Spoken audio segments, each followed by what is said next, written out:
సందర్భం కాదు, కానీ చెప్పాలనిపించింది. లాస్ట్ ఇయర్ డిసెంబర్లో నేను కిరణ్ కలిసి ఒక డ్యాన్స్ బ్యాలె రాశాను. అంటే అది రాశాను, నేను మ్యూజిక్ చేశాను. డ్యాన్స్ బ్యాలె అది ప్రళయవంతరాన్ని ఒక సామాజిక స్పృహ కలిగినటువంటి ఒక మంచి కాన్సెప్ట్ తీసుకుని రాశాను.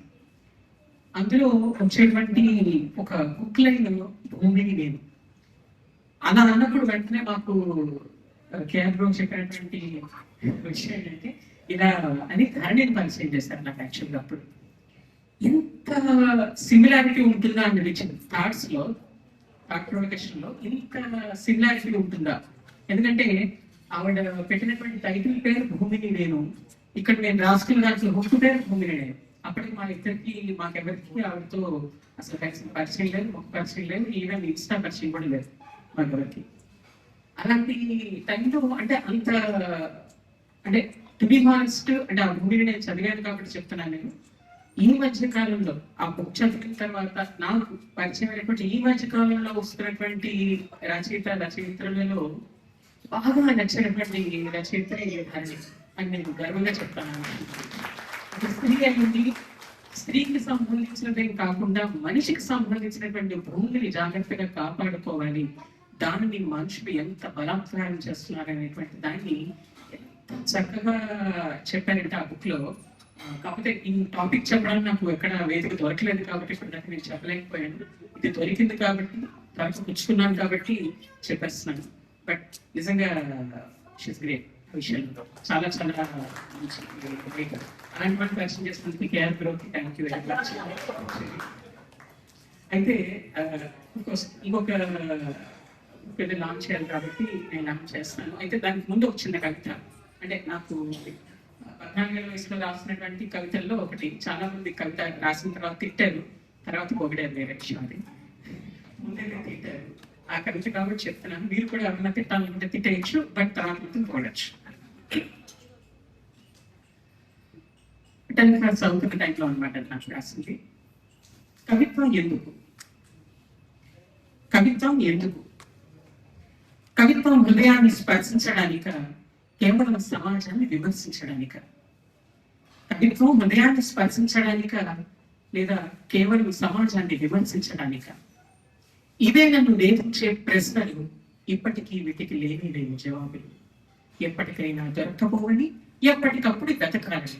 ఎప్పటికైనా దొరకపోవని, ఎప్పటికప్పుడు వెతకాలని అగోచరగమ్యమైన కవితా రహస్యాల శోధనలో అహర్నిశలు సాధన చేసి చేసి అనుకూర్చే వేళలో కవిని చెప్పుకునే ప్రతివాడు తనను తాను దిగి నుంచి భూమికి దిగి వచ్చిన దైవాంశగా భావిస్తాడు. లోపాలని పాపాలని బోధత్వంలోంచి దర్శిస్తాడు. వాటి రూపాన్ని అక్షరాల్లో చెక్కి అంగట్లో ప్రదర్శిస్తాడు. జనందేమో వాళ్ళు దైనా వచ్చుకుంటారు, ఎవరికైనా చేయకొడతారు. ఒక్కొక్కసారి బొమ్మ సరిగ్గా పనిచేయక గాంధీనే కాదు, గాడ్ సైన్ కూడా గాడ్ ఫాదర్ లా పూజించే వింత జనం కూడా ఉంటారు. Thank you. ఇందులో మరి ఎందుకు తిట్టాలో తర్వాత ఎందుకు కూడా నాకు తెలియదు, బట్ నాకున్న భావన అప్పుడు ఇది యాక్చువల్గా ఇప్పటికి కూడా నిజంగానే దానికి సమాధానం లేనిది. హృదయాన్ని స్పర్శించడానిక లేదా సమాజాన్ని విమర్శించడానిక అనే విషయం ఇప్పటికి కూడా నాకు తెలియలేదు, తెలియట్లేదు కూడా ఇంకా ఇప్పటికి కూడా. ఎందుకంటే వచ్చే పుస్తకాలు అలాగే ఉన్నాయి, అలాగే అట్ ద సేమ్ టైం వచ్చే రచయితలు కూడా అలాగే ఉండాలి. అంటే వాళ్ళు అంటే కాన్సెప్ట్ ఏం పెట్టుకుందాము అనేటువంటిది ఎలా బయటకు వ్యక్తీకరిస్తున్నారు అనే విషయంలో నాకు ఎప్పటికీ కూడా కన్ఫ్యూజన్ కనబడుతూనే ఉంటుంది. ఎందుకు అనేది తెలియలేదు. అలాంటి వాళ్ళల్లో చెప్తున్నాను కదా, ఇలా కొంతమంది మంచి కనబడుతున్నారు. ధరణి కానీ, ఇప్పుడు విజయపల్ల కానీ, వీళ్ళందరూ కూడా వస్తున్నప్పుడు థాట్ ప్రొవకేషన్ అనేటువంటిది ఇలాంటి వాళ్ళు వస్తే కదా సమాజాన్ని విమర్శించడం కాదు, సమాజాన్ని పునరుద్ధరించడానికి కావాల్సినటువంటి సపోర్ట్ అనేటువంటిది లభిస్తుంది అనేటువంటిది. సో అలాంటివి అట్ ద సేమ్ టైం ఎందుకు అప్పట్లోనే నాకు ఎందుకు ఆ కవిత స్ఫూర్తి వచ్చింది అంటే కనుక, మా తాతగారు కూడా అంటే మా నాన్నగారు కూడా జోస్యభట్ల అనే పేరుతోనే కవితలు రాసేవారు. ఆయన ఫెమినిస్ట్ ప్లస్ ఆయన చాలా మంది ఈవెన్ మాకు ఇంకొక తాతగారు కూడా వజ్రాయుధం అనే పేరుతో అద్భుతమైనటువంటి కవితా సంపుటి రాసినటువంటి అవార్డు, నేషనల్ అవార్డు వచ్చినటువంటి ఆవంశ సోమసుందర్ గారు కూడా మాకు ఇంకొక తాతగారి. అలా తెలిసిన వాళ్ళు చాలా మంది ఇప్పుడు అద్దేపల్లి వివేకానంద గారు కానీ, లేదంటే కనుక మిర్యాల రామకృష్ణ గారు కానీ, ఎస్పీ జ్ఞానానంద కవి కానీ, వీళ్ళందరూ కూడా దాదాపుగా అప్పుడు మాకు అంటే మా తాతగారి సమకాలికులు మాట వీళ్ళందరూ కూడా. సో మా తాతగారు ఫెమినిస్ట్, అని చెప్పుకున్నారు. బహుశా అందుకనేమో రెండో పెళ్లి కూడా చేసుకున్నారు. అంటే ఫెమినిస్ట్ రెండో పెళ్లి చేస్తున్నారు అని ఎందుకన్నారంటే, మన రెండో పెళ్లి అంటే మన ఎదుటి వాళ్ళని ఇబ్బంది పెట్టకుండా మా నాన్నమ్మ గారు వాళ్ళ చెల్లెల్నే చేసుకుంటారు. అంటే ఆవిడ పోయిన తర్వాత చేసుకోలేదు, ఆవిడ ఉండగానే చేసుకుంటారు. ఏ మాత్రం చెప్తున్నా కదా, ఏ మాత్రం సిగ్గుపడకుండా చెప్పుకోగలిగిన అక్షరాలు దేనికి సిగ్గుపడదు? మన సిగ్గుపడ్డది మాత్రం జరగకుండా పోతుందా? అది జరిగింది కాబట్టి మనం చెప్పుకోవడం తప్పేం లేదు. అది మనం కప్పిపుచ్చడం ఇంకా చెప్పాలంటే చెప్పుకోలేదంటే కనుక కప్పిపుచ్చుకోవాల్సినంత అవసరం లేదు. కాబట్టి నో ప్రాబ్లం. కానీ ఆయన రాసిన వాటిలో చాలా గొప్పదైన కవితలు ఉన్నాయి కాబట్టి చెప్తున్నాను మీకు. కేవలం 4 పదాలతో కవిత రాశారు ఆయన. వాటికి హైకులని పేరు పెట్టారు అప్పట్లో. 4 పదాలు. హెడింగ్ ముసుగు. హెడింగ్ ముసుగు. కవిత ఏంటంటే, నాడు నాతికి నేడు నీతికి. అంతే కవిత.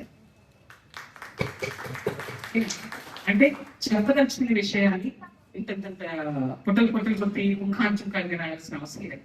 చెప్పదలుచుకునే విషయాన్ని 4 పదాలతో, అంటే 4 ముక్కల్లో కవితలు చెప్పంటారు కదా, అలా 4 ముక్కల్లో అన్నమాట రాసినటువంటిది. అలాగే నాటి మూర్ఖులు నేటి మూర్ఖులు. ఆడపిల్లను గడప దాటనివ్వలేదు నాటి మూర్ఖులు, ఆడపిల్లను గర్భం కూడా దాటనివ్వటం లేదు నేటి మూర్ఖులు. అలా ప్రతిదానికి కూడా ఆయన ప్రతిదానికి కూడా అలా కంపేర్ చేస్తూ రాసినటువంటి ఫెమినిజం ఎక్కువ. నేటి సమాజంలో స్త్రీ అని కానీ, రూపాయి చెల్లుడు అని కానీ, ఇలా చాలా చాలా మంచి మంచి కవితలు రాశారు. చిన్న చిన్న కవితలు అన్ని కూడా. సింధువు బిందువు. సింధువు బిందువు. అఫ్కోర్స్ మీ అందరికీ తెలుసు, సింధువు అంటే సముద్రం, బిందువు అంటే డ్రాప్, వాటర్ డ్రాప్. అనగనగా 2 బిందువులు సింధువుని చేరినాయి.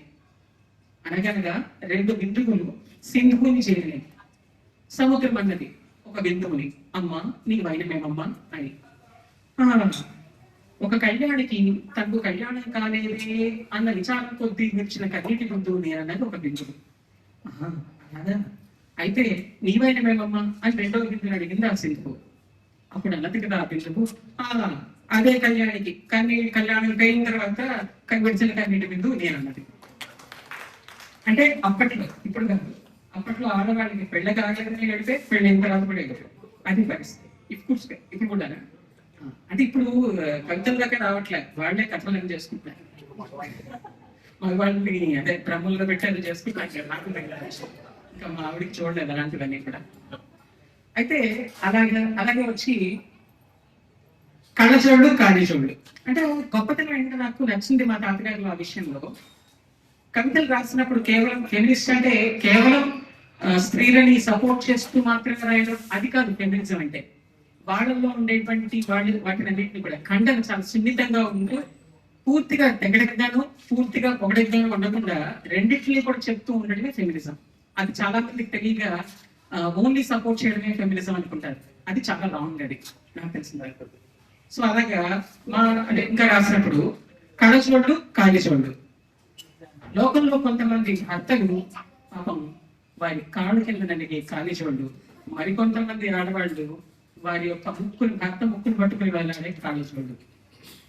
2 అంటే ఎటు కావాలంటే అటు తిప్పుకోవచ్చు అనమాట. అలాగే కోడి కేడి. కోటలో ఓ కేడిని, కోట వెనకాల ఓ బక్క కోడి. ఏదో రోజుకి కోడికి చావు, అదే రోజు మన కేడికి లావు లావు. అంటే ఇలా ప్రతిదీ కూడా కంపేర్ చేసుకుంటూ చిన్నవన్నీ కూడా అలా దాదాపుగా హైకూల్ పేరుతో చాలా చాలా రాశారు. బహుశా ఆ స్ఫూర్తి వల్ల నాకు కాస్త పుస్తకం ఆ వాసనలు కొన్ని అబ్బినట్టు ఆ అబ్బిందే చెప్పి. Thank you so much.